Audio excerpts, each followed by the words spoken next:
Today is Friday, January 15, 2021, the 92nd birthday of the Reverend Dr. Martin Luther King. You're coming up next on Roland Filtered.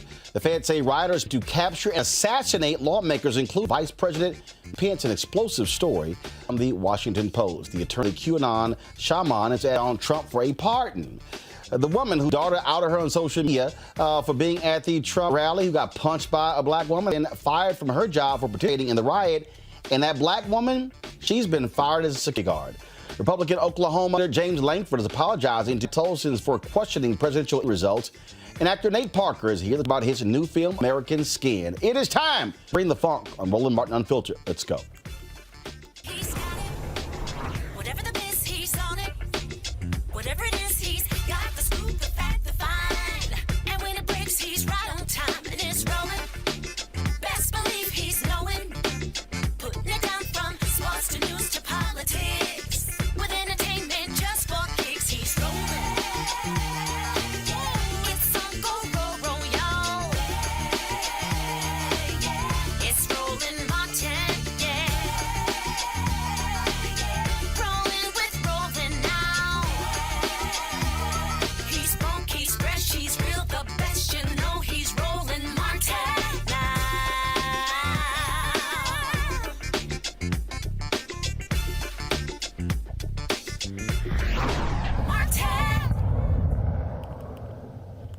Folks, authorities say rioters capture and assassinate lawmakers, including Vice President Mike Pence, when they stormed the Capitol on Wednesday, January 6. At least 21 rioters in the U.S. Capitol were reportedly current or former members of the military.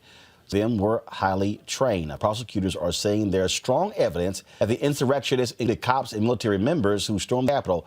And again, talk about how dangerous this is. The FBI has been investigating to see which rioters plotted to kidnap members of Congress, them hostage. They're focusing on the men seen carrying zip tie handcuffs and pepper spray. I want to go to my panel right now on this very issue, talk about a serious issue that we're dealing with and is shedding light on exactly what took place at the U.S. Capitol. Joining us right now is Michael Imhotep. He is the host of the African History Network show. Also, we have Rob Richardson. He's the host of Disruption Now podcast, as well as Kelly Bethel, communication strategist. I will start with you, Rob. Again, more details. Republicans have been desperate to say, oh, this is only a few people. This is only a handful of people. It got out of hand. But according to Capitol Hill police officers, people were having two-way radios. They said this was very well planned. We cannot act as if this was just a few bad apples, Rob. No. These were individuals taking orders from Donald Trump, from Rudy Giuliani, from Donald Trump Jr., from members of Congress. They want to do harm. This is truly a national security issue. Absolutely is. And I'm happy that the FBI now recognizes that, though this has been clear, they've been planning this in plain sight. It's been on, if you look on social media, they had a long trail of what they were going to do. They said what they were going to do, and then they actually did it. And they didn't take the threat seriously. We know why, because if it's white men that are Trump supporters, they can't be a threat to national security. They absolutely can. They are the threat, as you said right now. And I really want to make the point here that these are folks that really planned this out. We know that they tore out panic buttons from Congress members that couldn't use that. So had they been successful, they would have been able to do this. And they were very, very close to being successful in pulling this thing off. And we really have to take a look and make sure that we get our security together. And the security has to remove its bias and clearly go after this. This wasn't a one-off. This is a coordinated terrorist attack. These weren't protesters. These weren't rioters. They are domestic terrorists, and we have to take them seriously, Roland, and we need the FBI to make sure they are doing this. And I will say this, and you know, as a point of law, anybody else that was associated with this, how it normally was, people died. I believe it's at least 5 people that have died right now. There's this little part of the criminal law called murder. And when you commit an act that's illegal and someone dies in it, you can be charged with murder even though they didn't commission the murder. That is the rule. There's a lot of people, I believe, that are also responsible for murder, even if they didn't beat those officers or actually were the ones that had hands on them. I think here, Kelly, that we have to understand that Washington Post is reporting that Mike Pence, the rioters were 1 minute away from a place when he whisked away in the U.S. Capitol. That's how close they were to getting to Vice President Mike Pence. Absolutely. And the fact that a Black Capitol police officer was the one who literally diverted the attention of the mob away from that entrance, just shows you just how dedicated these officers are, regardless of race and politics. They had a job to do, and they did it to the best of their ability, given the fact that they had virtually no help for hours but for themselves. So I commend the Capitol police officers for really being heroes in this regard. But the fact that it is interesting to me how these rioters turned against Mike Pence, who is supposed to be Trump's right-hand man. So it just goes to show just how much of a loyalist they are to Trump, specifically, not the Republican Party, not conservatism, not anything else, but whatever this particular man says. And the fact it is a cult at this point. It is a very much a cult mentality, a herd mentality, all geared towards one person, because it shows that they weren't.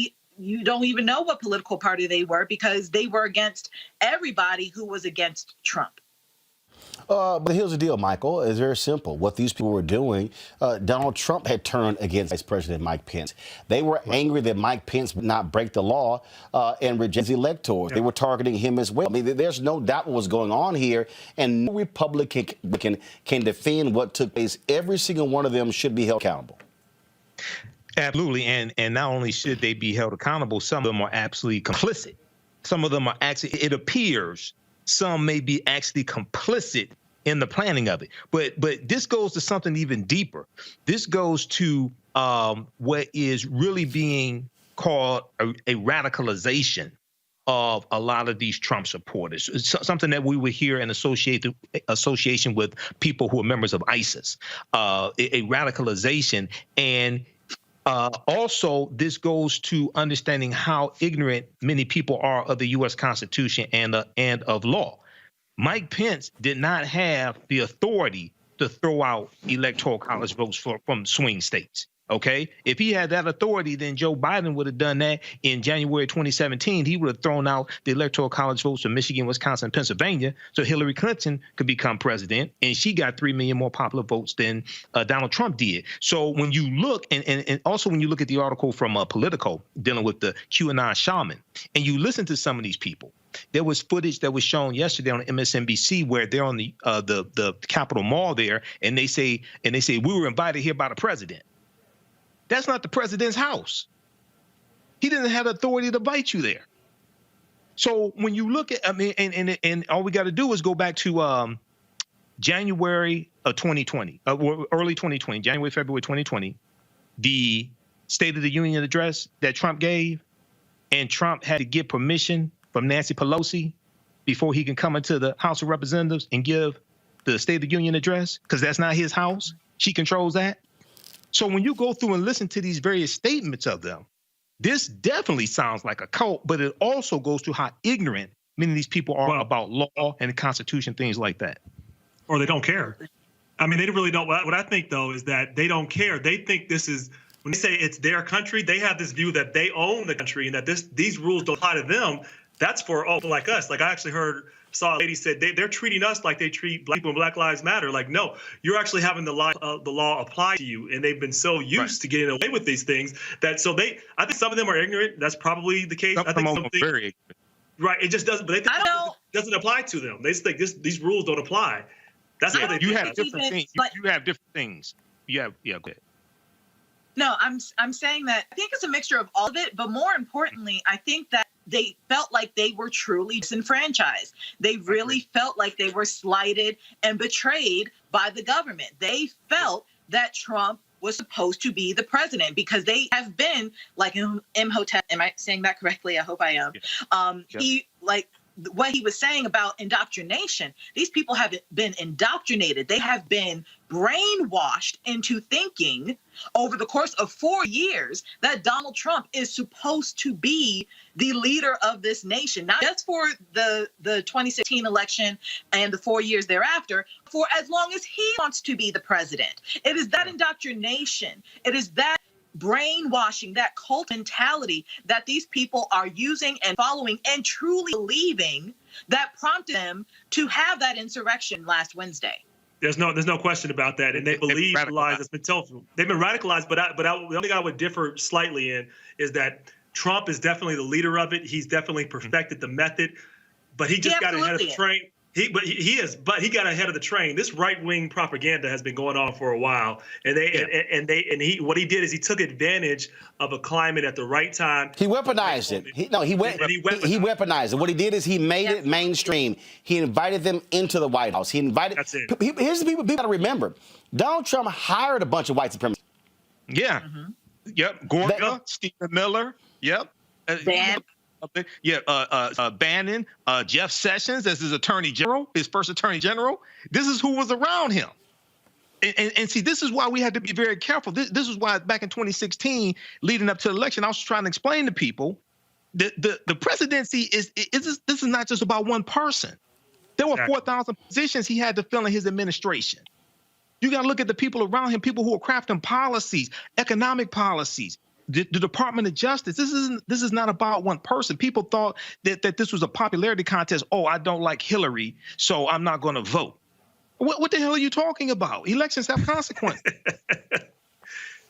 No, they have a lot of consequences. And you look at what happened. He set the tone. He weaponized it, and a lot of folks, we recognize that. We recognized the rhetoric immediately. We heard the echoes of George Wallace. We knew this was foreseeable.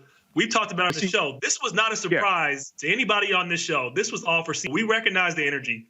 That's only for that lynched our people. But Rob, that's only for people who understand history. Because I agree. Because see, Trump was this vicious backlash against 2 terms of President Barack Obama. Absolutely. And instead of us doing an assessment of what was accomplished under the 2 terms of President Barack Obama, okay, you had the unemployment rate for African Americans cut in half. You had the lowest number of people in prison in 20 years. The U.S. prison population dropped to its lowest point in 20 years in December 2015. You had a drop in the percentage of African Americans in prison, going from about 40% down to 34%. More African Americans had health care because of the Affordable Health Care Act than any time in history, which extended the life expectancy of African Americans. You had all this, and then instead of building upon that, and then you had August 2016, the initiative from the Obama administration to abolish privatized prisons at the federal level. The Department of Justice said they were not going to renew federal contracts for privatized prisons. What does Trump do? He renews them. Why? Because because Core Civic and Geo Group, 2 of the largest owner-operators of privatized prisons, donated almost $600,000 to his presidential campaign. I mean, I agree with everything you're saying. I mean, but the issue is, though, I think it's a little deeper than that. There were some real issues that people had reasons to be frustrated with. And then I think there was I think everybody underestimated the threat of Donald Trump that he could even win. And when that happened and he won, it took him off guard and they pushed hard. So thankfully we didn't fall for it this time. But this was predictable. And we've said it. And I would argue that it's. Well, I would argue that it's a layer even deeper than that, Rob. I don't think it's just about us underestimating the power of Trump. I think we underestimated the power of white supremacy and the fact that these people had felt the threat of it slipping away. They felt their power slipping away by said power being distributed evenly across all races. Because let's keep it a buck. Obama's policies very rarely, if ever, targeted specifically Black Americans. Exactly. There has been nothing, I wanted to say. On his policy and his legacy, nothing is specifically regarding us. It's him, though. And he wasn't really able to. Right. He wasn't really able to at the time. So I'm not necessarily blaming him for that, but the fact that anybody other than white people benefited from a presidency and a president's policies and a president's rhetoric, that was a threat, a direct threat to white supremacy. Folks, today, hold on a second. Today, Congressman, Speaker Nancy Pelosi announced that retired Lieutenant General Russell Honor will be leading the investigation to what took place on Capitol Hill during the incident. Here's what she had to say. I have asked retired Lieutenant General Russell Honore to lead an immediate review of security infrastructure, interagency processes, and command and control. The general is a respected leader with experience dealing with crises. As a former Vice Director of Operations, J3, with Joint Chiefs of Staff, his focus was military support to civilian authorities. military support to civilian authorities, and he has experience with the National Capital Region's security. House leadership has worked with General Honore, seen up close and personal his excellent leadership at the time of Katrina. Particularly Mr. Clyburn was the head of our Katrina task force.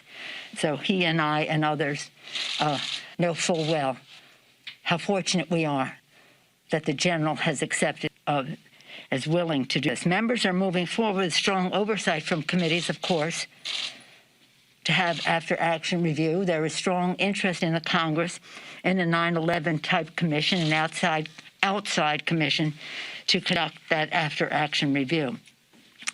In the meantime, I'm very grateful to General Honore for taking on this responsibility.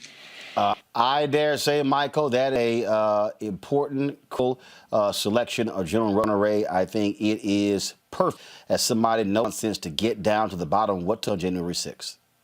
I think it is also, and I think he'll get down to the bottom of it as well. And I think we're going to find the swamp and a basket of deplorables at the bottom also. So I was pleased to hear that today. Absolutely, that's it's an important pick. It's an important pick, Kelly. And again, Honore, no nonsense. Video here is when he was on this show 5 days ago, letting folks have it. In fact, just go pull the audio up. And that is starting to happen. They're starting to fire him. But that was implicit. There's people inside chain of command of that Capitol Police that allowed this to happen. I went into the Capitol room as 3-star general, 3 stars on each shoulder in full uniform, and them ass hats took a lighter from me. You understand? They selectively applied the law, and they allowed their buddies in yesterday, and they destroyed a good portion of our house. And people need to go to jail. It need to be a DOJ investigation, none of this bullshit investigation. And we hold people accountable. We need to catch all their phones, who they were with, their rooms they went to in that Capitol. I used to go in, and I never know how you'd find your way in some of these rooms. So they had help inside force, and you can assume about 30% of that force support the guy in the White House. That's just the demographics. And our system failed yesterday. I dare say, Kelly, if you're a Capitol Hill police officer, a member of Congress, you do not want to see him walking through the door. Unless he's saying, thank you for your service. No, you do not. I remember Honore specifically from Hurricane Katrina and the coverage of Hurricane Katrina, because, you know, it's in history books now, but for those of us who were there, that was an entire mess. It was just very unorganized, very disorganized, very chaotic, very heartbreaking. And to have Honore on the scene, taking the lead, figuring out what happened, how to make sure that it doesn't happen again, putting policies in place so that we can move forward from that tragedy. You know, we need that right now. And it's obvious that it's not going to come from the Trump administration. For the Biden administration to get to it is frankly a little too late because they have COVID-19 to worry about. We need something right now, starting this investigation. And I feel like Honore will definitely be the perfect person for the job. Rob. Yeah, I mean, I'm excited to see somebody that's going to hold these folks accountable. We have to have somebody that's ready, because this is going to be a hard test. And I think he made an important point. He talked about the demographics of some of the police, but the demographics of the police in general. There was an article, I can't remember if it was from Times or wherever, but it talked about a lot of Black officers across the country have been upset about the radicalization of members within their force that are white that have become radicalized in terms of hate instead of where they're going. And we know why in this current climate, but there hasn't been anybody addressing that. And that's going to have to get really, really rude. Really, the climate of the criminal justice, specifically climate of policing, which we know has general problems, but I think has gotten pretty drastically worse in the last few years due to the climate and due to the former leader in our country in a few days.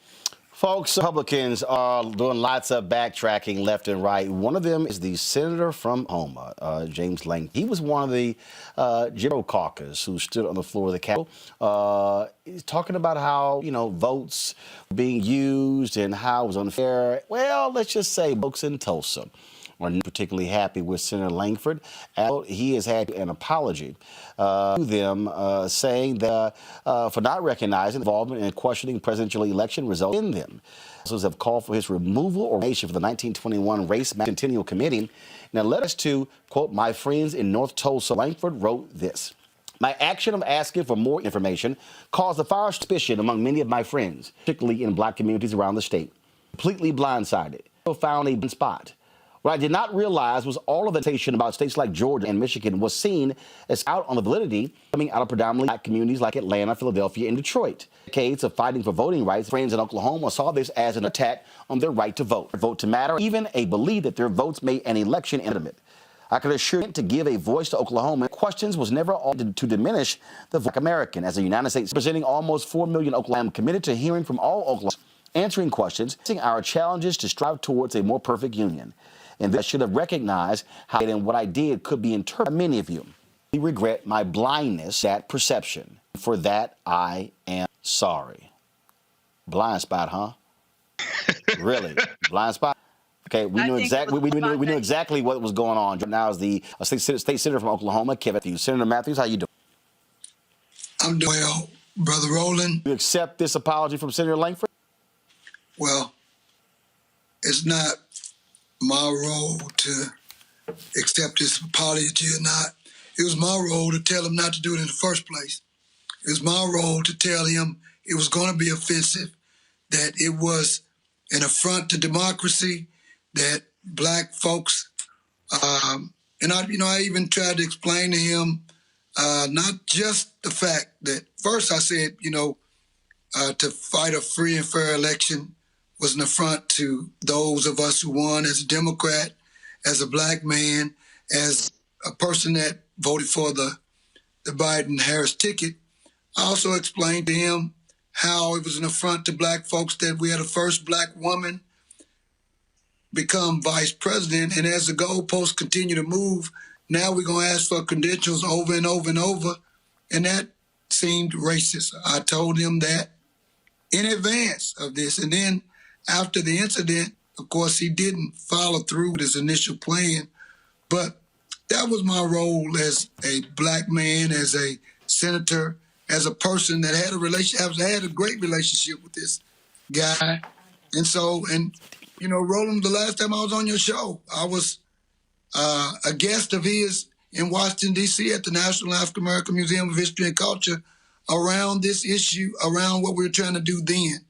And so now it's my role to let him hear everything that our members on our commission feel about it, how they feel about it.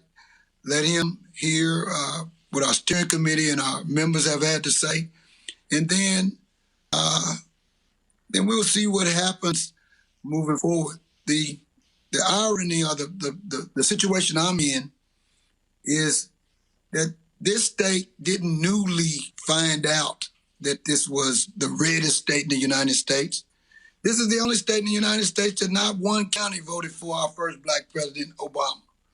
Not one county did this ticket win. But here's the deal with me. Langford stands up there. How do you not know the man's targeting black people? And then Oklahomans have questions. No! The man lied to these fools, and they went along with the damn lie. Senator Langford went along with the lie. That is very obvious. I agree. The question that we have before us now, which is interesting, because immediately after our conversation, I put up my statement about the affront, how I felt and all of that. And then we saw what actually happened. The big deal, Roland, is when I started this commission, I was the only black man in the state Senate. Now there's two of us, and one is not coming because of COVID. And so I'm back to being the only black man coming to the Senate, but George Young is a great member of our Senate as well. The issue that I have is when I started this work to be able to get funding from the state and to be able to raise now near $30 million, not me personally, but our capital campaign team, for this effort. I had to choose the only people I had to choose is all of the elected officials that we have. And so the commission was formed to address the fact that we needed to have this issue, the story told in a transparent way. Quite frankly, the only way that it happened here was not because everybody wanted to honor the massacre. It was because of financial reasons that tourism is the third largest revenue driver. So with that, the issue is on this commission, this is the problem that we have. If we have the purity test of all of the Trumpers and the people that support that off, then it's just all the Republicans that we have on the commission. And it leaves just us. And so I represent the people, and the people are upset, and they're the ones asking him. And so if this commission asks him to leave, then he's going to have to leave. If he resigns, then he resigns. And so that's where we are. We're going to see if the latter and all the conversations make a difference or not. So, for you, Langford stays or goes from committee? As I just said, that's going to happen over this next week. Okay. We have had our steering committee meet with him and talk to him. We've had our commission members meet with him and talk to him. They've gotten this letter, and we'll be meeting, I think, on the 23rd, and a decision will be made. All right, then. Senator Matthews, we appreciate it. Thanks a lot. All right. Thank you. All right. This to me is the reckoning that these white folks need to understand. White folks like Langford need to understand the reckoning. And when you stand out there and you defend the white supremacy of Trump and the Republican Party, there's going to be pushback. Black folks in this moment should let people understand we are not going to be quiet. And if you want to do this here, and guess what? We're still constituents. We're going to bring rain on your ass when you do it. And we absolutely should, because as I said earlier, we recognize this rhetoric. We recognized George Wallace when we saw him, and we knew what this could lead to. We knew what this would lead to for us and America. And so these people got so lost in Donald Trump and following him and thinking that they were going to stay in power. They're willing to follow whatever he said. And now they're figuring out, how can we get those supporters? This is what this game is now. How can these supporters, that's the first part of the game. The second part of the game is how do they figure out, how do they prevent us from voting at those levels? And we're seeing that play out in Georgia. They're talking about, well, let's just get rid of absentee ballot voting. So that's the new thing now. I want to just, because so many black people voted, let's just get rid of absentee, no fault balloting for everybody. That way we never go through this again. So we have to push back hard, because they're not going to, look, power concedes nothing without demand. As Frederick Douglass says, never has, never will. We got to keep pushing. And we are not going back to accepting Donald Trump. We're not going back to George Wallace. We're going to fight. This is our country, too, despite what people believe. We are a part of this country. We're not going back. We're not going anywhere. I keep the pressure on them, Kelly. Every single person, every single one of these Republicans, they should be met by folks wherever they go. And I don't care. If you're black in Missouri, y'all should be whooping Josh Hawley's ass, showing up at his office, putting pressure on him, because let him know you don't just represent white folks in Missouri. You represent everybody. That includes East Louis, that includes St. Louis, that includes all the communities, Kansas City as well. And so They need to feel the wrath of black people for them supporting these white domestic terrorists. I mean, that's a given. That is an absolute given. Oh, it's not a given for some people. Not given for some people. It is not, but, what can you say, right? But for those who have common sense, this is a given. I think that what happened with this particular senator is that instead of him being genuine with his apology, he was genuinely scared that he was not going to get his seat come next election, because he is up for re-election. I believe this coming election cycle, he's up for election, and having this kind of tarnish on his record, it puts his entire career from a Senate standpoint, it puts it in jeopardy. So I saw this more as a crisis management letter as opposed to a genuine letter to Black people. Because at the end of the day, apologies do not absolve white supremacists and insurrectionists of the guilt and the actions that perpetuated what happened on Wednesday, that perpetuated what happened in the past 4 or 5 years with this president. You cannot have a Trump without people like this senator. You cannot have a Trump without the support that Trump had in order to have this insurrection on January 6th, in order to have this MAGA movement for the past 4 years. If it were just Trump, meh. You know what I'm saying? Like, he would have had some influence, but you need a foundation in order to stand that high.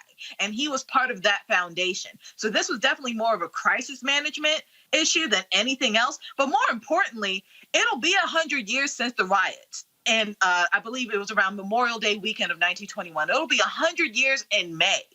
And the fact that this man is on the committee to plan such a celebration, to plan such an initiative in that state, in that city, and then to have this on his record, the cognitive dissonance is right there. I say that a lot on your show, but it really, really is. And people like that don't need to be in office. People like that don't need to have authority because it creates chaos, such as what we saw last week.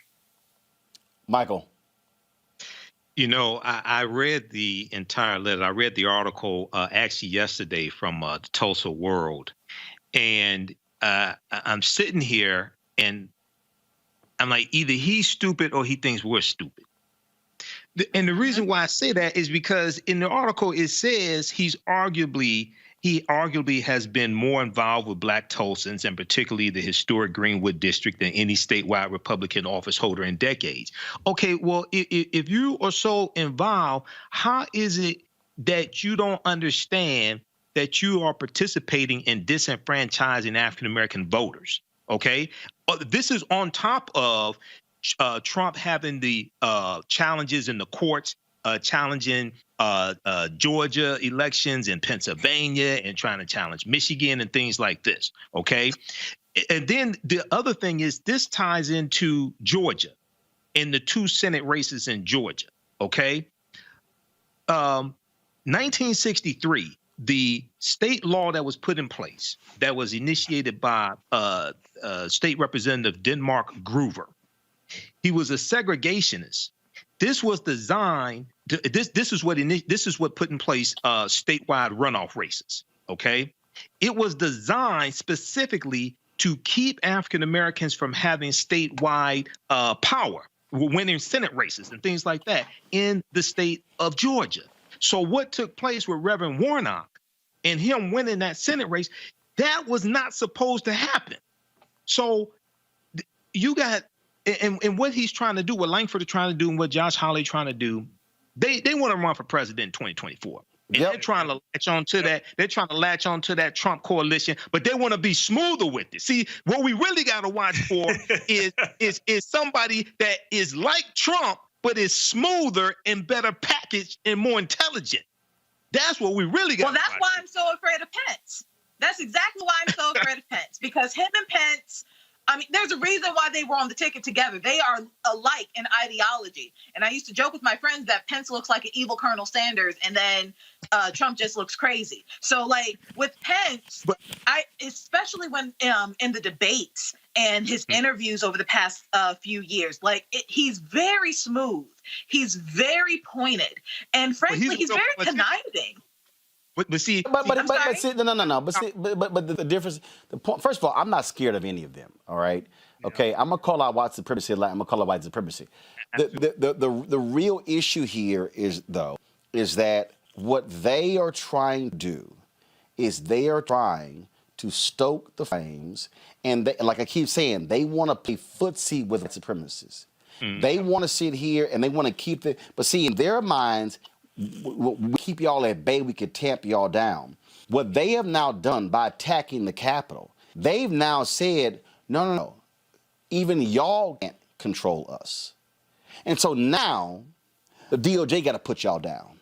See, these folks have to be put down like a wounded horse.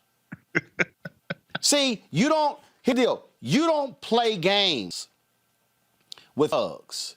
You don't play games with insurrectionists. No. This is not somebody, look, if y'all want to roll to a Capitol and the law allows for you to wear y'all military gear and you can carry a gun, that's fine.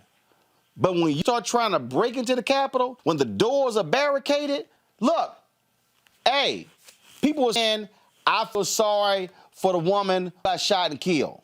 Not me. Why? Not me. Doors were barricaded. They were trying to knock the doors down to get to the speaker's lobby, and she tried to climbing over people. That's my point. My point is, your ass. Wait a minute. In the video, they said, "Hey, they got guns." And let me tell you, if I'm on this side of the table, and there are guns on that side of the table, my ass ain't about to cross this side of the table unless I got a gun too. Yeah, but you're not going to see black people crossing that. You know, that was something that they thought they can get away with because they always have. I'm going to say this, too. They've been able to, though that hasn't happened at the Capitol. We had insurrections happen plenty of times before. And they were also, of course, going through state capitals with guns and everything else. So you had the energy being built up. But this is traditional. When I heard people say, this is not America, that's not what America does, that's wrong. Like, America has a whole lot of history of violence when it comes to politics, specifically when it comes to black people. You can look at the Wilmington, North Carolina matter as one example of many, where they burned down the black newspaper, the Daily Record, and then they went after most of the legislators who were black, killed their families. That happened across the South, happened a lot of places. We in America, we know, but most Americans don't actually know their history. They're like surprised by this. This is not a surprise given that we've created, given the leader and the rhetoric that we've had coming up. This is what we've been warning about. And now the wing has made a deal with the devil. They play with fire and they can't control it. Yeah, that's it. And so my deal is you take them out. And this is why we don't play games. This is why every single person, I'm telling you right now, Ron Johnson, Wisconsin, Black to Milwaukee, let's take his ass out in 2022. If you in Florida, let's take Rubio's ass out in 2022. Let's take that seat in North Carolina in 2022. Let's take Toomey's seat in Pennsylvania in 2022. Yep. This is where you exert power. You exert power. Now, first of all, Toomey has been highly critical, and he's been on the right side on this, but he's still a voter suppressionist. Okay? But the bottom line is this here. This is where you take them out. This is where we exert more power. They pissed about Ossoff and Warnock. Hey, let's elect 10 more Ossoff and Warnocks. Let's drive their ass crazy. So while they yelling and screaming, we're mobilizing and organizing. That's what our job should be. Got to break, we come back. Remember the white woman got punked by the sister? Trying to grab sister's phone? Her ass need a new job today. I'll explain next on Roland Martin Unfiltered. I'm in the world of fiction. That's what I do. I'm an actress. I spent 35 years in this business. I've been in the business since I was 14. I was discovered in a basement theater in Philadelphia, a basement called Freedom Theater. And that's what I do. I play for a living. And I look and see that we're in a world that, it's bizarre, where you can't tell the fake from the real. These people are not faking it. That's what they're going to, they're willing to put their whole lives, their families' lives, everything they've accomplished around looking pathetic and weak around a table because this man showed up and told them that, that he was the one and everybody should follow him. He didn't even have a good argument. He's not Martin Luther King. He has no words, he has nothing. He's just rich and white and male. And so people want to see that power on display and then tell us that we're not, that we're crazy. They can't do it anymore. That's the good news. Rick Scott here. I have just now taken over as chairman of the National Republican Senatorial Committee. I now have to figure out how to raise roughly $1 gazillion in order to retake the U.S. Senate and stop the march of socialism and the destruction of the American dream. There are two Hang them up! We can take that place. And then do what? Heads on pike! I'll fight next to you! I'll keep going! Get in there! Armo! Get the in there! Let's get them! Every single in there is a traitor.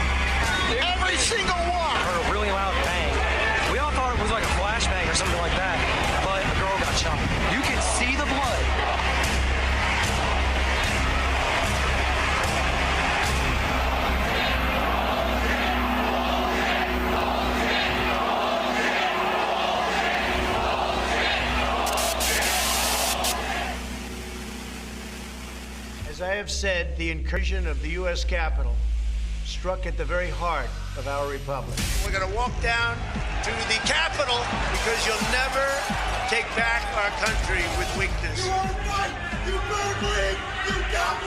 I unequivocally condemn the violence. If you don't fight like hell, you're not going to have a country anymore.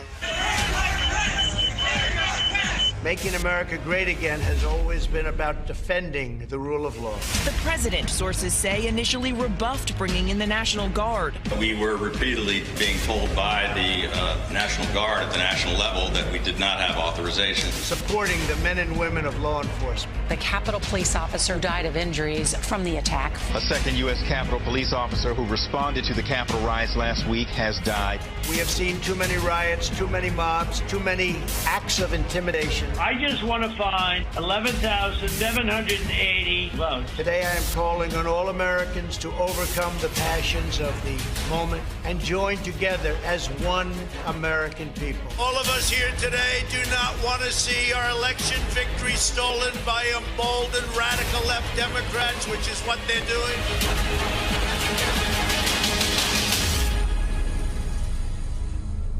Be the first African American to become the Secretary of Defense, if confirmed, is an enormous honor and a privilege. But you know, it's not the first time that I've been the first.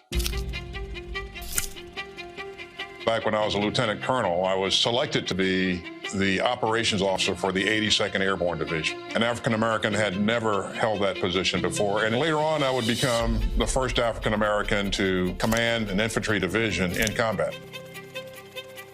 And subsequent to that, I was the first African American to command an Army Corps in combat. The first African American to be the Vice Chief of the Army, the first African American to be the CENTCOM commander. It's hard to believe, but it's true. There is kind of a sad commentary here, and that is, it shouldn't have taken this long for us to get here. There should have been someone that needed me. And I am enormously grateful for the service and the sacrifices of those that went before me. The Tuskegee Airmen, the Montford Point Marines, the folks who served in World War I and World War II, who performed with distinction. And it's on their shoulders that I stand here today. My goal is to not be the last. Hopefully we can set those conditions in place that ensure that I'm not the last Corps commander to command in combat or the last CENT commander, and certainly not the last African American Secretary of Defense.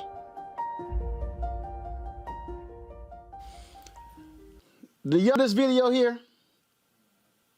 Press play. There were no tweets, and there never will be again. Twitter has banned the president for life. Jolene Kent has the latest. Tonight, a deafening silence. Please get the right video together. A Massachusetts woman has been fired after her daughter outed her as one of the U.S. Capitol. Teresa Duke lost her job as caregiver at UMass after her 18-year-old daughter, Helene Duke, identified her being punched in the face by a security guard outside the Capitol on January 6th. All right, y'all, cue the video up. You watch the video here. No, cue it up. You can go to the beginning. Cue it back. Cue it back up. Come on, y'all. Thank you. Now play the video. Play the video. Thank you.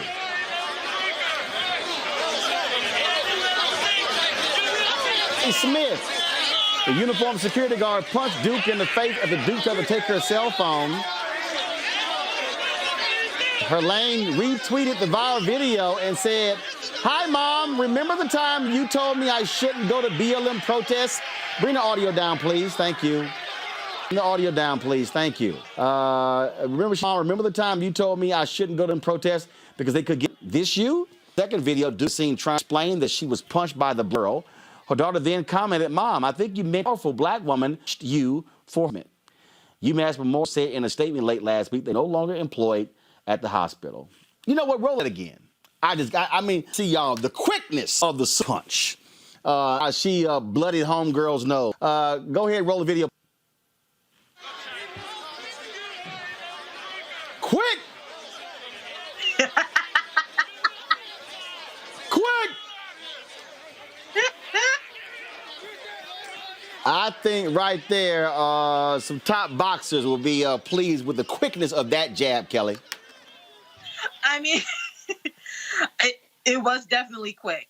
I remember seeing this tweet when as it was going viral on Twitter. But what struck out to me the most is the fact that, like, a lot of her peers, a lot of Zennials, meaning, you know, people right after me, their first president was Obama, right? So to see Trump in office as clearly a bigot, they see him for who he is, which is a bigot, which is a xenophobe, which is a racist, as opposed to their parents who still have this warped, nostalgic sense of veneration for him.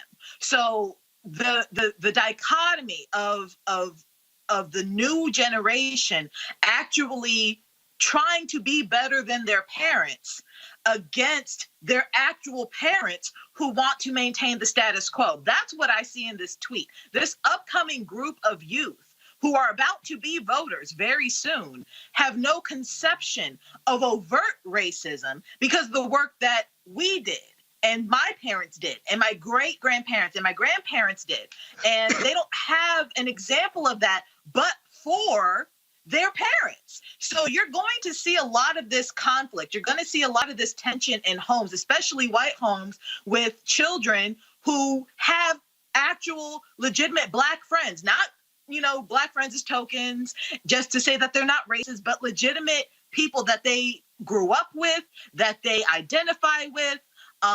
You have white youth who are part of the LGBT community. I believe this person who tweeted is a lesbian or queer in the queer community. So she got kicked out of her mom's house because of her sexuality. So that adds another layer to the dichotomy of how this generation is purporting to live versus how this previous generation that, you know, are now insurrectionists or labeled as insurrectionists now.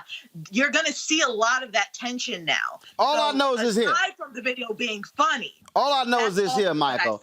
I ain't got no problem with these white folks losing their jobs. None of them. Exactly. There's a lot of them losing their jobs. They'll be turned in by their family members. When the Department of Justice had a press conference earlier this week, they said they've gotten 100,000 digital tips. You had one woman, I talked about this on my show earlier this week. You had one woman who was in the U.S. Capitol building, and she was taking pictures of herself, and she was there with one guy. He was sitting in the vice president's chair or something. I think they were in the Senate. She resigned from her position, and now she's being prosecuted. So I have no problem with them losing their jobs, and the companies they work for don't want to have anything to do with these domestic terrorists. They're being exposed, losing their jobs, being prosecuted. So, you know, but see, once again, I've been talking about this all week. This is white privilege. And some of them have been put on the no-fly list. Representative Benny Thompson, chair of the Homeland Security Committee, he contacted TSA and I think the FBI, and a lot of these people have been put on the no-fly list. So there was one heavy-set white guy who was at the airport. Daily Mail has an article about this. He's at the airport crying, and he said, they won't let me fly. They're calling me a terrorist. They're trying to ruin my life, things like this. I'm like, you actually thought you could be involved in the insurrection to overthrow the government, interrupt a constitutionally mandated process, then just get back on the plane, fly Southwest Airlines, and go back home and live. Oh, wait a minute, hold up. All them white folks who accosted Senator Mitt Romney at the airport, Delta put all of them on their no-fly list. Good. Let me also give y'all this. Ashanti Smith, go to my iPad. She put this, she had a GoFundMe account. She tweeted, my name is Ashanti Smith. I'm a 28-year-old African-American woman in the Washington, D.C. I recently was assaulted and harassed by voters on Black Lives Matter Washington, D.C. 2021. Surface where I was surrounded by Trump extremists in my life. Look like I am, but it does not show my defending my people shoved me, tried to yell racial epithet to remove my. I asked them to stay out of my personal space. They refused. I was afraid of being hurt or being assaulted myself. I'm an artist along with from my employment. which places his ship situation at the asking for support, my legal, and to maintain the that I need to survive during this time. Help is truly a thank you in advance, just so y'all understand how folks have come to her aid. She had a goal of $85,000. $199,623 was raised from 7,400 different donors. That's amazing. That's great. That's amazing. Yep. That's what social media is supposed to be for, and that can show the power of it. But this other side, these terrorists that walk through. What's interesting, getting back to them, a lot of them are boomers, and they told don't take pictures of everything of yourself and don't get on media. But then they go and commit a crime and then think that people see it and they post it on social media. They post before and after, and think that we won't see this. And what's really kind of interesting and funny, all these people complaining about the First Amendment. To Michael's point, they don't understand how First Amendment works. You don't have a First Amendment right to be on Facebook. Facebook is not the government. They don't have to. So all these people that talk about not private sector not getting away, except for when they want to have something for themselves, and now we want to make sure the government takes over Facebook. I mean, what is it that you want here? Do you want private sector? No, you just want to have the country make the rules up for you, by you, and it applies to everybody else but not you. No, that's not how a constitution works. Most people don't understand the Constitution. They say they love America, but it's about something else. Clearly, as others have said, this is about white supremacy. This is about your identity tied to white supremacy and seeing yourself in a order above black people. No, we're in this country together. We're going to keep fighting. We are not going back, period. Let me show you this video here. Remember the white woman out of Texas who put out that she bred a private jet out of D.C.? The real estate woman? Yeah, her ass got arrested too. Here's her defending herself. Listen to this. Take me as a target, but I do not feel that I did anything wrong. In fact, I felt that I did something noble, and I'm proud of being there. I have no shame to be there. I feel very persecuted, and I feel very misjudged. I don't want them to take me as a target, but I do not feel that I did anything wrong. In fact, I felt... Come back. Come on. Y'all, guess what? Snowflakes. I'm feeling judged. I'm feeling persecuted. No, you're not feeling. Well, you are. No, you're not feeling persecuted. Your ass is being. No. She's not feeling persecuted. She's being prosecuted. Prosecuted. That's the word. That's what I was saying. She's being prosecuted. Yeah, because she and everybody like her. Like I saw on Fox News, they were saying, well, these people are confused, and everybody's saying, they don't understand why people lost. And then you could see another clip where they talked about liberals and black people and other folks like, why are they so mad at the president? He won. And then they're saying at the same tone, if you see them talking about the folks that stormed the Capitol, well, these are good Americans. These are good people. So again, we lie to ourselves about how we ourselves in this country. And all of this is because we want to deal with race. And we talked about it on this show, but what I think needs to happen, and I know, Roland, you said this, there needs to be a Truth and Reconciliation Commission about the truth about race in this country. And we need to make sure everybody has it. And we teach history in terms of how it actually happened, and people can learn. So like Germany, like South Africa, we can begin to move past this instead of trying to deny white supremacy in terms of its roots in the country. These folks are just truly go ahead, y'all. Yeah, America needs a massive history lesson. I said this before. Americans are woefully ignorant of history. And when you research the Daughters of the Confederacy and how they funded curriculums in the South, textbooks, things like this, that pushed this whole lost cause lie and this revisionist history about the Civil War.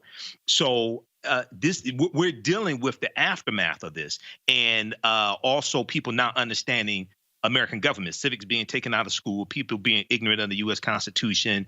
There was a study I saw. There was an article from 2014, and there was a study that came out at the time, and it talked about how almost 2/3 of Americans could not name the 3 branches of government. Okay. Oh my God. Almost 2/3 of Americans. Now we know Senator Tommy Tuberville could not do that. God, don't. How did you graduate? No, hold up. No, forget. Dude, Tommy Tuberville don't even know what the hell the Voting Rights Act is. I fired him, by the way. That. So I know that. Let me say, at Proud Point, I was chair of the board of the University of Cincinnati, and my year last year, I fired him. I'm so happy he was replaced by a coach. That's why we're number 5 in the nation. He was an idiot. I'm very glad. One of the best decisions I made in firing him. So, all right, I had to say that. Tommy Tuberville absolutely is, without a doubt, of the dumb, just so y'all understand how dumb this dumbass is. I mean, if you from Alabama and you voted for this fool, you stupid. I mean, you stupid. I don't know how y'all picked this dumbass over Doug Jones. Hold on, wait, hold up, Kelly.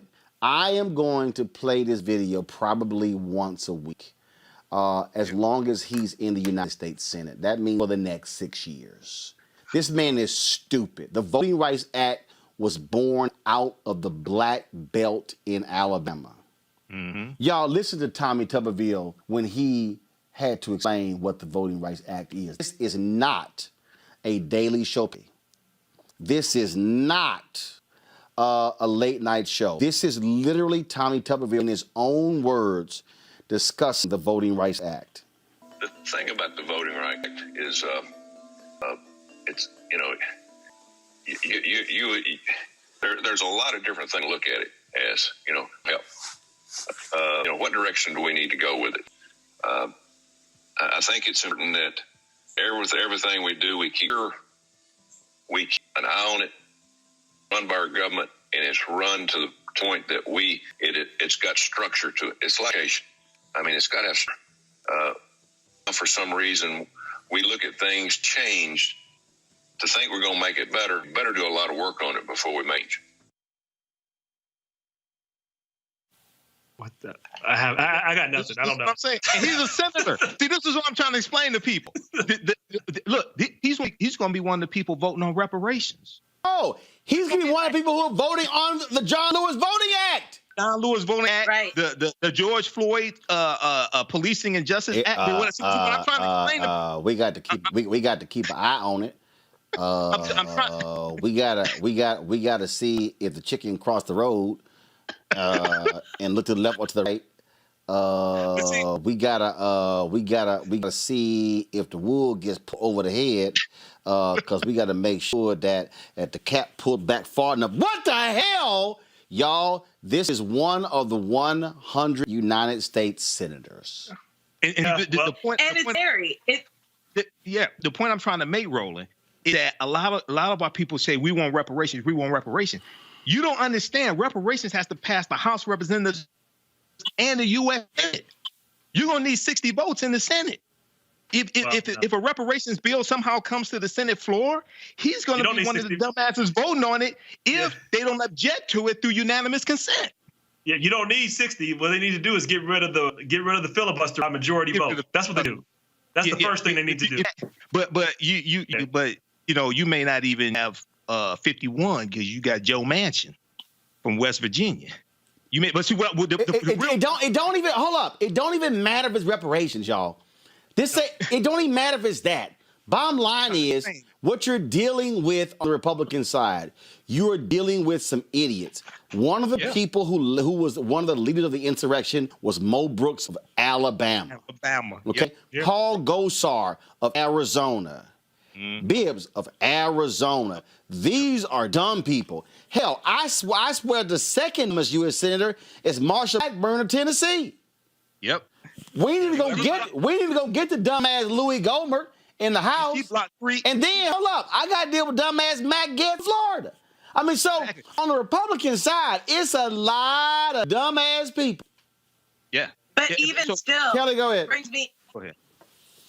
Even still, with all of the stupidity that is a part of the Republican Party as of late, tying this back into the original point of the woman who thinks that she did nothing wrong, ignorance does not absolve you of your actions. Nope. Using Trump as a scapegoat does not absolve you of facing the consequences of your actions. I just love how these grown people, oh my God, they didn't know what they were doing. They were just walking aimlessly. It's like, I don't know, I'm grown. I mean, what? The door is open. Oh, I didn't see them forcibly removing barricades. No, I thought when the guy with the flag was like slamming the cop on his head, he was just trying to get his attention. I mean, that's literally what these people are saying. That's my point. But that's exactly my point. Willful ignorance does not absolve you of the consequences of beating a police officer upside the head with a flagpole. Stupidity does not absolve you of the consequences of assaulting a federal officer. Stupidity does not absolve you from doing the right thing when you're on the Senate floor. So if for people who voted for these people and actually recognize the stupidity, now you are no longer absolved if they do something against your interests because they're stupid. So that's why it all ties together in terms of people just need to be smart about who they vote for. People need to be smart about what they do. People just need to be smart. No, but no, Kelly, no. They are not trying to be smart. They are voting for these people for a reason. Rob, the reason they're voting for Jim Jordan in Ohio, the reason they're voting for Mo Brooks in Alabama, the reason they're voting for Louis Gohmert in Texas and Matt Gaetz in Florida, they're voting for these people because they are speaking their language. That's why Steve King kept getting reelected in Iowa. He was a flat-out white supremacist, and the white folk in Iowa only rejected him when he went a little too far with his racism. They were like, we're good. We're 90 yards of racism, but you kind of went to the 95th yard, so we got to let you go. Now, had you just gone from 0 to 90 yards with your bigotry, we were good. Because I remember all the stories. Well, he's been an effective congressman. And again, that's the point. That's why all these people, they're mad and pissed off at Don Lemon because Don Lemon said the 74 million out there, you're voting along with the Klan. No, it's unfair. It's unfair to say the Trump people, you shouldn't call all the people racist. Hillary Clark called them deplorables. This is very simple. If y'all can't see the racism and you want to deny the racism and you keep voting for the racist guy, guess what? You're going along with the racist. That's what you're doing. Yeah. Steve Bannon was hired by Trump. You're voting for the racist. Stephen Miller, racist. The guy was a speechwriter, racist. I mean, we could go on and on and on. You are voting for the racist. Whether I'm not racist, that's not me. Yes, you are voting along with it. Yeah, I mean, you're totally fine with it. I mean, and they use language to spark them emotionally. This is what they do. And then they paint out anybody that is not with them as evil and never really explain why. And people go along with the propaganda, believing some of it is racism, and they figure out ways to get to the deepest part of the human mind. And they trigger people, and they go along with that, and people follow, and they fall them off the cliff. But here's what they need to understand: people that attack the Capitol, Donald Trump don't have your back. He don't like you. He don't even respect you. He doesn't. This is all. He's doing nothing but trying to keep his power. And the reason why you see he came out with that, basically just dimming those people because he was trying to protect himself. Donald would run over his own mother, his father, his kids to save himself. This is who he is. But people got so lost in that language, they got so lost in racism and white supremacy that they are hurting themselves, which is what racism and white supremacy does. This is bad for America. But the point, Michael first, that I'm trying to get people to understand. If any of y'all watched that documentary, The Race, on Showtime, they laid out Ronald Reagan was using racially explicit language in talking to white people. Ronald Reagan knew exactly what he was doing. He was using racist language. He was appealing to racist instincts in 19 when he ran for governor of California and when he ran for president. See, here's the thing that and this is one of the reasons why I rarely call somebody racist on television or any other form, because what ends up happening is the conversation then devolves into, I'm not a racist. Yes, you are. I'm not a racist. Yes, you are. As opposed to what you say and do. Right. So, Trump's policies, what Trump says, when you retweet supremacists, when you retweet white insurrectionists, you're aligning with them. But what white folks have done with this whole issue of racism, they have defined this issue to, I don't burn a cross. Yep, that's it. I don't wear a hood. I don't call you nigger. Mm-hmm. So I'm not a racist. You can't call me a racist. But when you do stuff like those people blacks, we see wear their fathers, when it's how many babies do you have, when they use the racial language. That's what the issue here is. And this is why mainstream media, who should also accept their responsibility for Donald Trump, because they, and let me be real clear, Fox News, CNN, MSNBC, ABC, NBC, CBS, Fox Broadcasting, New York Times, Washington Post, Wall Street Journal, USA Today, all of them, they kept covering Donald Trump's birtherism as if it was an actual story. It was, but it's Donald Trump. It doesn't matter. You covered racist who was a racial attack on the first black president of the United States, and y'all covered it up. And then you kept letting go on The Apprentice. And then you keep supporting him. That's the real deal here, Michael. So we have to call out white racism for what it is and let them know just because you ain't wearing a hood don't mean you're not focusing on your whiteness. What we have here, Roland, is you have a lot of white people in who are lower economic categories. Poor white people. Not just that. Nope. Not just that. The data shows different. I understand not just that, Churchman. I understand that. You got Ivy League, things like that. But what they're trying to do is maintain white supremacy because they feel it's slipping away from them. This is all about the fear of the year 2043. And then they're trying to suppress African-American votes. And they see this slipping away from them. And what Trump did in 2015 and 2016 is he really tapped into that white grievance. And I take people back to the article from May 2017 from The Atlantic that talks about how it was actually the fear of, it was cultural anxiety and the fear of cultural changes in America. Not so much, it wasn't so much the economic issues. It's tied into the fear of browning of America. Economics plays a part of this, but see, the trick that's taking place, the trick that's happening, is the guy that they're putting their hopes and dreams in has made their life even worse these past 4 years because he's mishandled the coronavirus. No, it doesn't matter. No. Michael, it doesn't matter. Michael, it doesn't matter. See, that's the thing. They don't care about that. Nope. What they care about is, are you keeping them blacks in their place? I understand. See, it don't. So they ain't got no problem being broke as hell. Bernie Sanders stood on the floor and said 10 of the 25 poorest counties in America are in Kentucky, and them dumbasses reelected Mitch McConnell. Exactly. So what I'm saying is because they're trying to maintain white supremacy, they're voting against their own interests and it's doing them greater harm. This is what I'm talking about. Yeah, but they don't. But no. I don't think in their minds, Kelly. But Kelly, in their minds, no, they're real clear with it. See, their whole deal. But what they're saying, I want to pull this up, Kelly, and I want you to comment because Greg Sargent rolled out some data a little bit earlier today of a poll. So I'm going to do this here.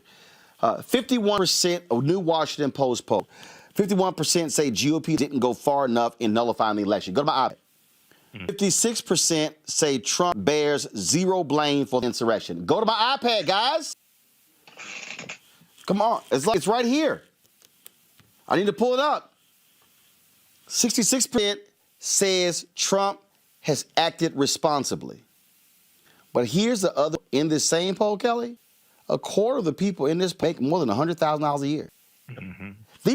There are 55% of white women voted for Trump, an increase over 2016.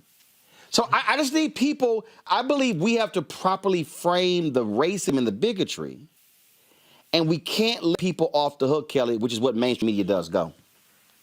For sure. Going back to the, I believe it was Imhotep who mentioned that they are voting against their own interests. I would argue that their interest is white supremacy itself. Their interest is upholding whiteness. That is their interest. And it is by any means necessary tactic meaning they don't care if they're poor. They don't care if they have a dime to their name. They don't care that they live in a trailer park. They don't care that they don't have an education, because they know so long as they have whiteness, so long as white supremacy is in play at the scale that they need it to be in play, they will be okay. They will have a semblance of power. And that's frankly all they want. Now, for the people who are, well above the poverty line, making six figures a year or whatever, white supremacy is in their interest too, because they invest in white supremacy. They have gotten an incredible return of investment based off of white supremacy. So it doesn't surprise me that white people across the board don't have a problem with Trump. If anything, I think that they now understand why their forefathers wore hoods. They now understand why their forefathers did the most insidious things in the dark of night, because they could get away with it, because other people were sleeping. But now they're trying to do it in the day. Now they're trying to be bold with it, but the times are changing. Slowly but surely, they are changing. White supremacy will not be here forever. This world is browning. The world is browning. So they are going to fight tooth and nail to keep their power. They're going to lose, but they're going to fight for it. But again, though, the responsibility here, though, lies in not normalizing their whiteness. And what we have to remember, Rob, and this is what I think a lot of black people keep forgetting, because you got black folks who watch TV and you thinking, well, Van Jones and Don and Abby Phillips, they on CNN, and Joy Reid got a show, and Tiffany Cross and Jonathan Capehart, they got a show. Y'all ain't asking who's in the executive suites. You're not asking how narratives are determined. You're not there. See, here's the deal. Let me just be real clear, Rob. You don't get an award from me for now calling Trump a liar. Zero. you don't get a gold star from Roland for now. Too late. For now. Right. Saying white supremacy. See, you don't get a blue ribbon from Roland on January 15, 2021 for you talking about who they're sitting here, they're targeting white voters. No. That's where your ass should have been in 2015.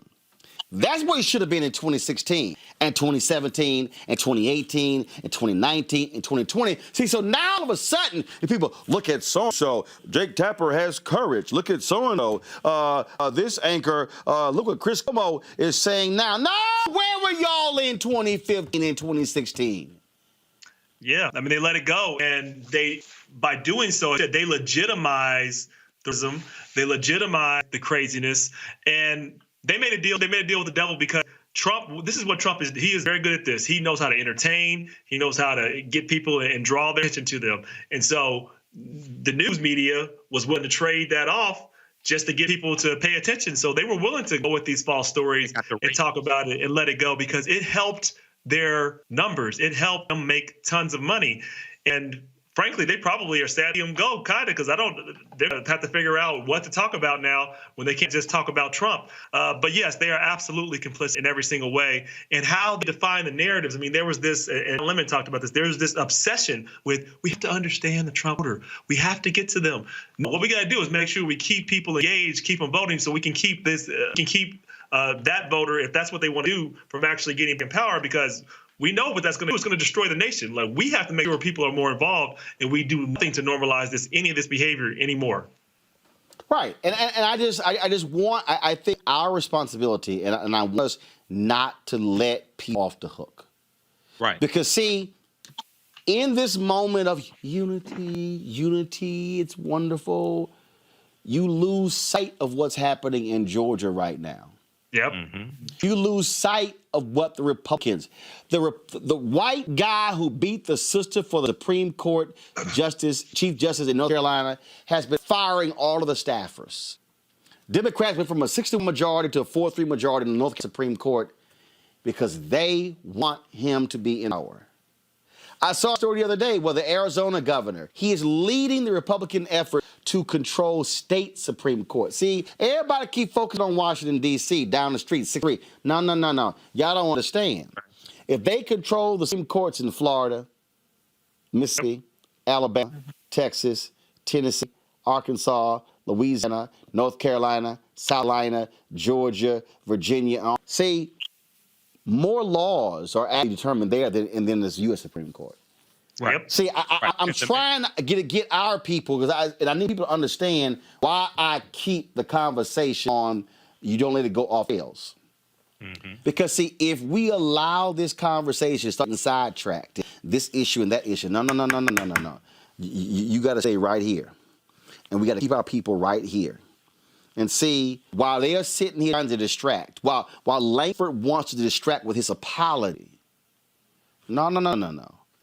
You were one of 100 votes. Right. See, that's the deal. See, I think what we've done is we go, well, Tim's black, Cory Booker's black, Kamala Harris was black, so they're not in the U.S. Senate or knock us down in the U.S. Senate. No, our constituents. Our job in every state where we are is to go after every single one of the senators who represents us and say, we ain't gonna let you peel the whiteness. We'll show up and show out every turn you get where you gonna see us where you go. That's what we have to do. Yeah, we have to push our issues, and the state legislatures are so important because of the 10th Amendment to the U.S. Constitution and states' rights and things like this. So a lot of people don't understand the power that the states have, and you're dealing with really 50 individual governments. Even though we talk about the United States of America, you're really dealing with 50 individual governments and the power at the state level. So that's something that we really have to focus on. And then when it deals with power over policing, the states have more power over policing than the federal government does. I'm talking about, the police in your state, local, things like this. There's more power at the state level over policing than the federal government. Right, and that's why we're walking you through this. And one of the reasons why we need you to support Roland Unfiltered is because you're not going to have this discussion on MSNBC. I got them on right now. Okay, I can flip to CNN right now. I can flip to Fox News right now. I can go to all their streaming services. They're only going to be focusing on D.C. We have to be focusing what's happening in the state level. For instance, a white man who stabbed and killed a U.S. Army lieutenant in Maryland at a bus stop in 2017 is going to be in life of prison. On May 20, 2017, around 3 a.m., Sherbansky stabbed Richard Collins III as Collins stood at a bus stop on the campus of the University of Maryland, College Park. Collins was 23. And 3 days away from graduating with a BA with a business degree from Bowie State University. He'd also recently been commissioned through an ROTC program as a second lieutenant in the U.S. Army. Urbanski was the first-degree murder as well as a state hate crime. Thursday, he was sentenced to in prison. That, folks, is one of the issues we're talking about because of white domestic terrorism. This is why, again, having our own platforms are important, because we know how to shape the story. If y'all want to join our Bring the Fan Club, simply go to Cash App, $RM Unfiltered, PayPal.me/R Martin Unfiltered, Venmo.com/Altered. You can send us via Zelle, Roland@Martin.com. You can also send us a money order, 16 K Street Northwest, Suite 400, Washington, D.C., and 6. Folks, this is what it's all about. If we don't control the narrative, then somebody else does. And speaking of that, go to a break, we come back. We'll talk to Nate Parker about his new film that dropped today called American Skin, dealing with race, hate, you name it. And this is a timely movie coming out. He's next on Unfiltered. And for me, the reason I see the value, so my parents worked elections. They volunteered for campaigns. They ran phone banks. I remember being 7, 8, 9 years old. It was like you had no choice. Not like you had a vote. It was like, yo, go over there for the next 8 hours, stand there and hand out these pamphlets to anybody who's walking in, and then we'll bring you lunch, and then you got some water for yourself. It's kind of like, okay. Again, that wasn't like my brother could say, nah, we're all right. We gonna stay at the house. It didn't work that way. And so for me, that was a huge part of my upbringing. And look at you now. And it's very interesting because for me, service was a huge part of my upbringing. And that's just something that's just, It's a natural thing. I don't think twice about going out and doing community service. I don't think twice about giving up my Saturday mornings, even if I stayed out late on Friday nights. I don't think twice about going to church in the mornings. I think that might be even bigger than the civics piece in schools. I mean, I think that at this point, having that in schools at least gives the children the opportunity to go home and ask their parents, so Mom, Dad, what is this? What do you think we should do about this? This is what I learned in school today. Let's talk about it. At least gives the children something to bring home and start a conversation with. However, if the parents start that for the children, then, then the children can go to school and say, hey, why am I not learning this here? Why don't I have a civics class? You know what I mean? And we'll have more Roland Martins running around here. General George Washington's soldiers were freezing cold, fighting for independence against tyranny, domination, and control. It was their moment to stand up and fight for freedom. To many, January 6th is such a moment. The battle for the White House is now a full-fledged struggle for the survival of this constitutional republic. We, the people, are in control of the United States, and we will take our rights back. 74 million Americans are not going to shut up. This is about taking a stand where you can take a stand. We need to fight back. We win because of our ideas. We lose elections because they cheat us. We're going to keep fighting until every illegal vote is thrown out. They rigged the election in front of all of us, and nobody did anything about it. Call your congressman and feel free you can lightly threaten them. If you don't start supporting election integrity, I'm coming after you, Madison Cawthorn's coming after you, everybody's coming after you. Hey, we're not timid folk. We're people who understand when there's a challenge in front of us, we rise to the challenge. We fight, finish, keep. It is time to stand and fight. Folks, you look at what's happening right now in our climate issue of race and policing, and a lot of people are simply fed up. Well, Nate Parker's this new movie is called American Skin. It follows up, of course, from the Nation, one of the most unbelievable movies I have ever seen. This movie getting a lot of attention. Check out the trailer.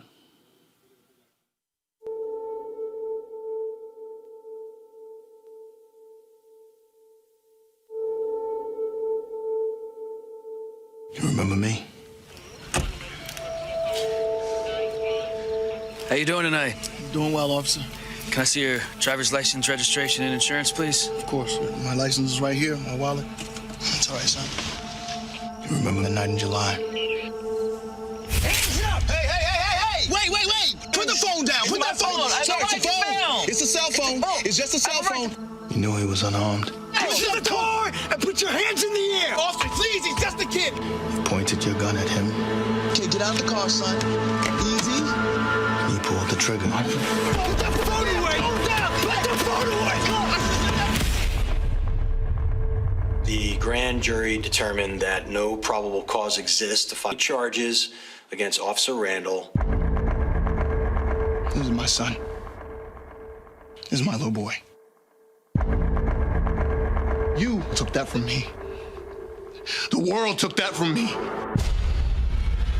Today we make that right. Hear me when I say this, because I'm only going to say it once. Don't stop filming.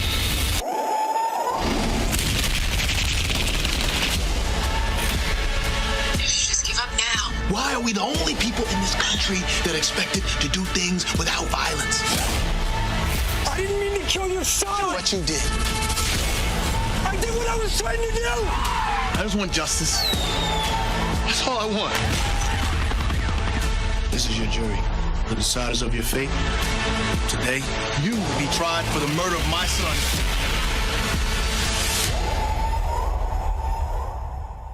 You scared? Are you afraid?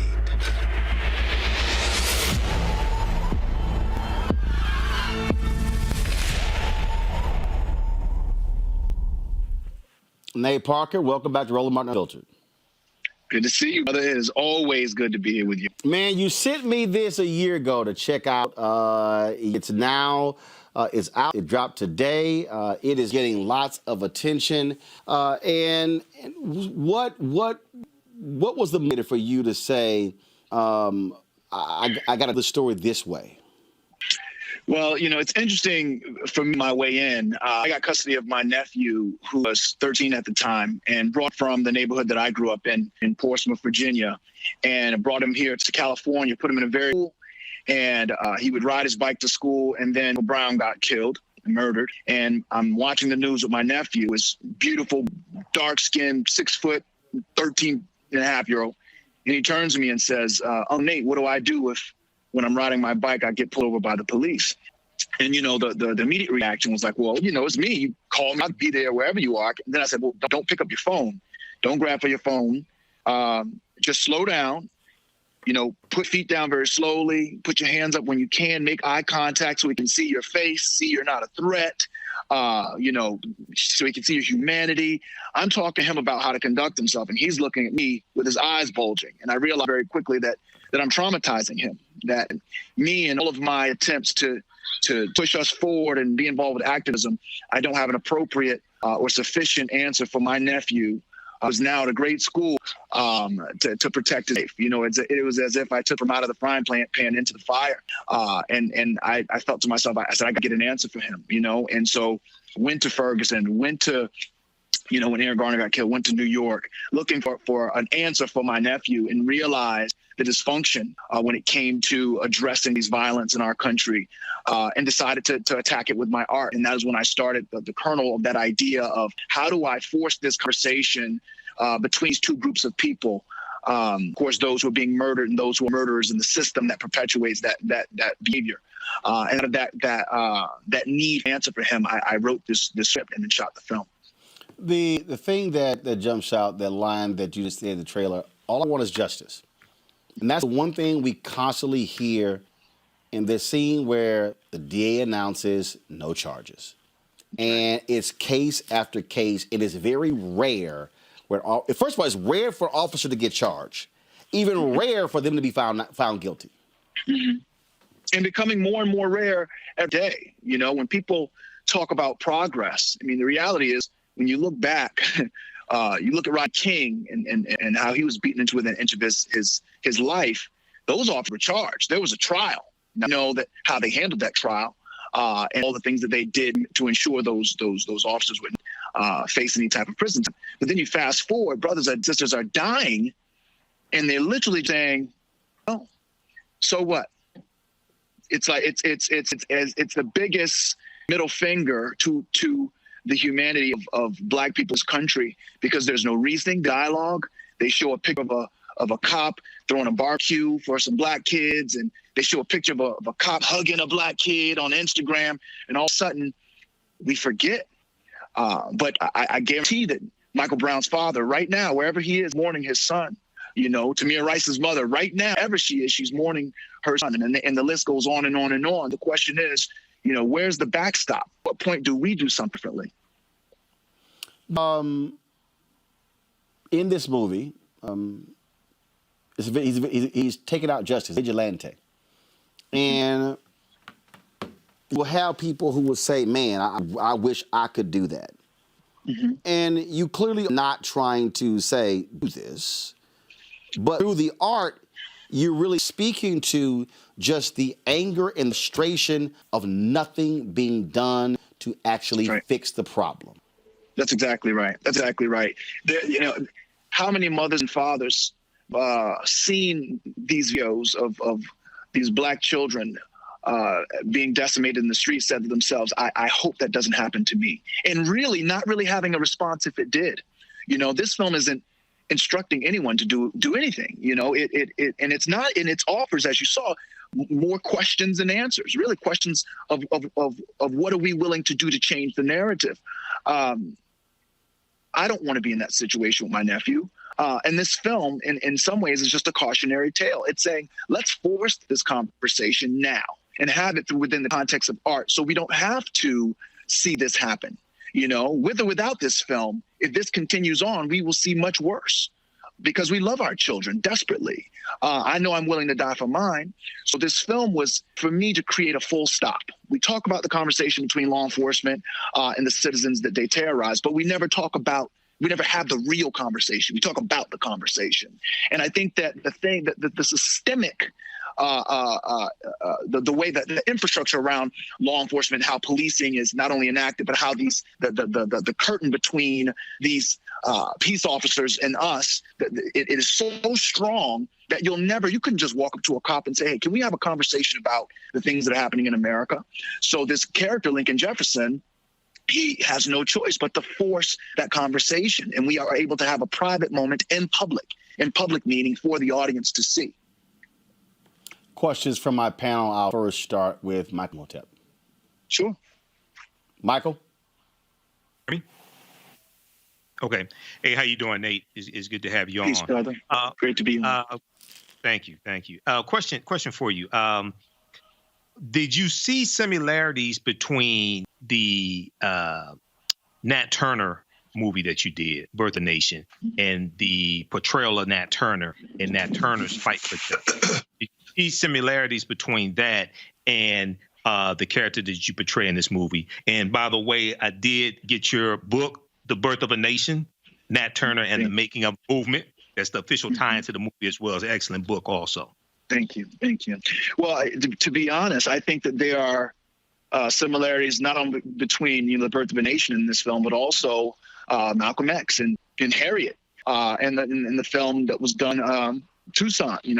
I think any narrative that addresses the question of how will we move forward in a way that protects our bodies, what we should and should not tolerate. These are themes that I believe we need to, as artists, bring to the forefront of consciousness more often than not. If not, we'll find ourselves in these situations all the same. So for me, it's never a question of what can I do to make a film that's like another. For me, it's like, okay, how can I contribute to the conversation? The reality is, like Roland, are doing the work a day in the trenches. I'm just an artist. This is not, the answer. I'm no savior. This film is no savior. I'm just trying to contribute to the conversations that are happening every day on the ground. The conversations being driven by Black Lives Matter, being driven by Color of Change, and the extraordinary organizations doing the work.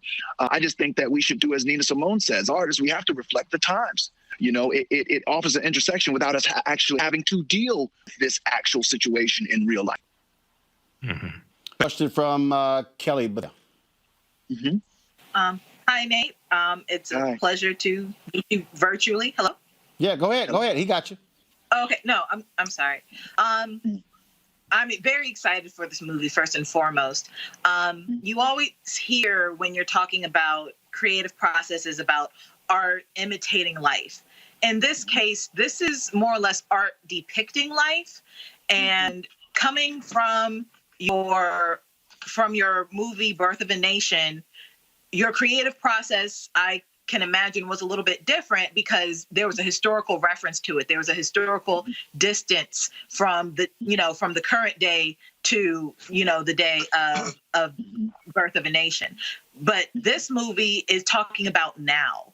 This is literally art depicting life. So my question for you is, as a Black man, what is and an artist specifically, as a Black man artist, what is your creative process to go from Black man to Black man?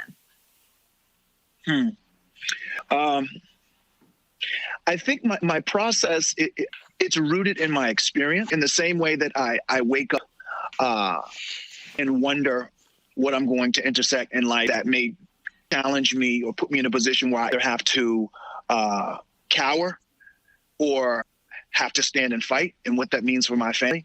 The reality is that so many of us, Black men, Black women, wake up and have that thought subconsciously every single day. So I always say my art is a reflection of my activism. When I look at my children and I look at the legacy that we process of leaving them, I often feel embarrassed and hopeless. So I don't think there's a magic book, but I do believe this: the day that I lay down, minutes from my last moment when I'm about to leave this world, and hopefully I'll be surrounded by people that, generations of people that I love, that love me. I just want to feel like I've done my part. When you look at the work of, Dr. King, as we are approaching his day, he did everything he did for the world before he was my age. He did it all and died before he was my age. So when you talk about going from black man to black man as an artist, really, I'm going generation to generation, or legacy moment to legacy moment. I just want to look back and have something I can look at my kids and say, I did this for you. Nat Turner's story exists for you. The story addressing police brutality and the controlling bodies and the destruction of our bodies, intimidation of our bodies is addressed in this film. And whatever I do moving forward, I just want to feel like I've contributed to the lexicon of our liberation. And I think that goes for many black men I know. I won't speak for Brother Roland, but being someone that's been on the show many times, knowing how desperately he wants freedom, knowing how much he loves us, I would go so far to say that is his agenda as well. Absolutely. Rod Richardson. Nate, first of all, thank you for your work. Thank you for expressing your work in a way that limiting and changing the narrative. And as we talk about changing the narrative, I'd like to ask my question along those lines. Seems like and you said this earlier, you're aimed at two different audiences, essentially. Black people are being victimized by this process, and those who are perpetrating the crime against us and violating our bodies. What narratives do you want to change with both audiences? If you had to just sum it for each one of those audiences, what is the narrative you want to get through to change one of those audiences with this piece? Well, for black people, it's relentless action. I think we must continue, as I think we're doing it, to recognize until all of us are free, none of us are free. And I think that if we can adopt that and arms in that and solidarity in that and turn away from any type of divisive or pacifying tactics, we will continue to march forward toward freedom. You know, we don't know what it looks like because we've never been in this country. And for those who are decimated bodies, you know, I had the pleasure, maybe for pleasure with respect to the information either, but I interviewed dozens of police officers, black and white and Hispanic, and nearly every one of them asked to be, to comment on the condition of anonymity. And I found that interesting because if we believe that the money that we're paying, our tax dollars are going to the salaries of these peace officers, and also going to getting them let off with respect to its place in the judicial system. It's a question of, shouldn't you stand by what you do on a daily basis with respect to your job?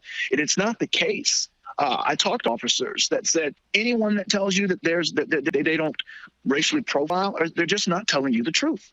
A lot of the dialogue that you hear in the film is dialogue taken directly from my interviews and my research from law officers that say, look, this is how it is.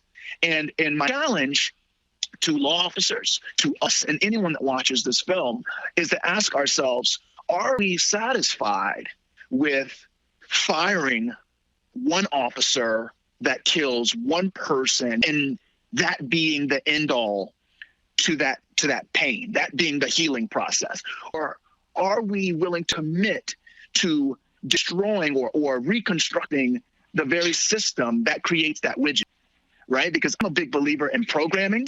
I believe that these officers are doing what they're programmed to do, a lot of them. And unless we attack it from on a systemic level, we can expect this film to be relevant 10 years from now. People talk about how relevant the film is. It's like, yeah, but I made this film in the beginning of 2019, before George, before the insurrection. Yep. 10 years. So if 10 years ago this film would have come out, would it have been relevant? Absolutely. And if we're not careful, 10 years from now, if I held it and put it out, it would have been just as timely. We would have still been having the same conversation. Nate, people are asking, where can they see the film? Is it streaming or is it in movie theaters? Where can they see it? Oh, well, we're in movie theaters, 31 cities, limited, obviously, with COVID. We want to be safe. So in states that aren't open, we're not there. We're doing drive-ins. You can go to my Instagram or into americskinfilm.com, and it'll tell you the theaters it's playing. Also streaming anywhere where you can rent and buy movies. So iTunes, Amazon, it's everywhere. So just go into your browser and type Watch American Skin, or go to your Apple TV or Google Play. It's tonight and at midnight. Just this morning, it became live, so you can watch anywhere. And I encourage you two things. One, watch it in the dark and as big a screen as you can with people that you care about. Because when you're done and you turn on those lights, you're going to have a conversation. And I would encourage anyone that listens, that watches the film, to engage in that conversation and try to come out of it with actions, whether they're policy driven, whether they're heart and soul driven, whatever side that you're on. I hope that that's something that starts a conversation that matches your heart and mind. Well, I've got an 82-inch, so I'm going to watch it on that one. So that we watch it big. That's the movie right there. It's and it is it's good to see you back in the trenches. The great work. My last question for you: how does Spike Lee get involved in this? It's a great question. Splee is my brother, my mentor, my friend. At times, my patriarch. I call advice. And when I told him I was making this film, he said, "Well, listen, it's done. Make sure I get." So I finished it from New York. He was the first person to see it, him and my other friend, Steven Soderbergh. And we sat in this theater. I rented the theater out, smaller thing. And we watched it. And it just so happened to be the day where the officers did not go charge the guy for the Eric Garner murder. And with the emotion in the room when we watched it, I just remember him standing up and pacing. And you know, Spike, if you know how he is when he gets passionate, he just was lamenting about where we are and how this is our reality, and how he made, do the right thing and had Radio Raheem, a brother choked to death, was based on someone he knew in New York. And here 30 years later, where Eric Garner's killers get off on that day that he watches a film that is about more police brutality. And he said, brother, anything I can do to support you and stay you and moving this film forward and getting it to the masses, I'm with you. And I honor him for that. He stood next to me, and we've taken this film to Italy.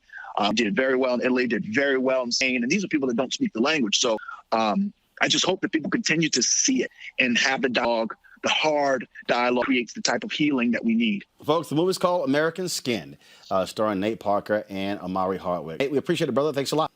Thank you, brother. Anytime. Yes, sir. Thanks a bunch. All right. Thank you so very much, Rob, Michael, as well as me. That is it, y'all. I got to go because 8:30, I want y'all to join me. I'm going to be watching One Night in Miami. That is the new movie by Regina King that is going to be on tonight on Amazon Prime Video. I'm going to live streaming it as well. Looking forward to after that. She's going to be on Twitter taking questions. It talks about the night that Muhammad Ali won. Is based upon, it's fictitious, but it actually is real. And where Muhammad Ali, Brown, Sam, and why am I leaving somebody give a name? Muhammad Ali, Jim Brown, Sam, and was one more. There were four of them who were Malcolm X were in that night. That's going to be an amazing thing, and so I'm looking forward to that. So Amazon Video, we're going to be watching all together at 8:30. So I'll be streaming it as well, and so looking forward to it, folks. We thank all of y'all who support what we do, joining our Bring Funk fan club. All the dollars, y'all can go ahead and roll it. All the dollars that you'll support this show, you can support us via Cash App, $RM Unfiltered. Of course, PayPal.me/R Martin Unfiltered. Venmo.com is /RM Unfiltered. Don't show it. Zelle is Roland at RolandSMartin.com. And so what you're seeing right now, the list of all the people who join our Bring the Funk fan club. We appreciate all of you for joining us, folks. I will see you guys on Monday right here on Roland Martin Unfiltered. Y'all have a fantastic weekend.